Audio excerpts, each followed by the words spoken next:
And let's see those branches. Where are you going to put those branches this time? I'm going to keep mine up here. And we're trees. Let's breathe in and out.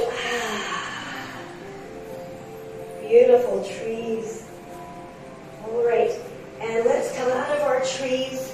And let's see that warm sun come up again. Looking up at that sun. And the sunset. This time I want you to get onto your bellies.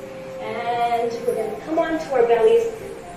Stack your hands and just rest your forehead or your cheek. And just stay here for about 5 breaths. So just like this, you can just put your cheek or your forehead onto your hand. Let's start down. Let's start down. Let's start down. To this song. Jump forward, jump back down. Jump forward, jump back down. Jump forward, jump back down. To this song. And shuffle. Shuffle, shuffle your feet. Shuffle, shuffle.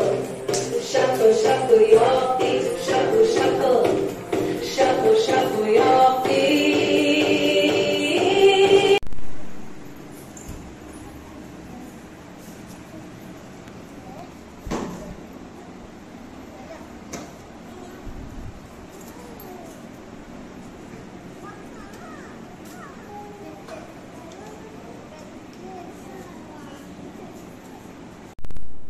శుభోదయం పిల్లలు.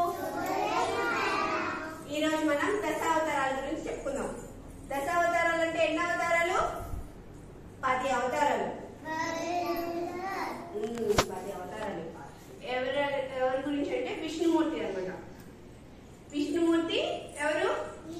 Hero. Vishnumurthy hero కదా. ఆయన మనం ఇప్పుడు cinema చూస్తాం కదా, ఒక్కొక్క సినిమాలో ఒక్కొక్క హీరో ఉంటారు. అలానే ఒక్కొక్క యుగానికి ఒక్కొక్క అవతారం పెట్టారన్నమాట విష్ణుమూర్తి. అవి దశావతారాలు. ఇప్పుడు విలన్ వచ్చి అందరినీ బాధ పెడుతూ ఉంటారు కదా, వాళ్ళని విలన్ నుంచి కాపాడడానికి ప్రజలను విష్ణుమూర్తి ఏంటి అవతారం ఎత్తుతూ ఉంటారు. వాటిలో దశావతారాల్లో ఫస్ట్ అవతారం, నేను 10 అవతారాలు చెప్తాను. నేను ఫస్ట్ మీకు 10 అవతారం కదా. మత్స్య, కూర్మ, వరాహ, నారసింహ, వామన, బలరామ, రామ, కృష్ణ, ఇంకా పరశురామ అవతారం. నెక్స్ట్ కలికి అవతారం. ఎన్ని అవతారాలు? 10 అవతారాలు. ఎవరెత్తారు ఈ 10 అవతారాలు? ఎవరు? విష్ణుమూర్తి. ఈ 10 అవతారాలు ఎవరెత్తారు?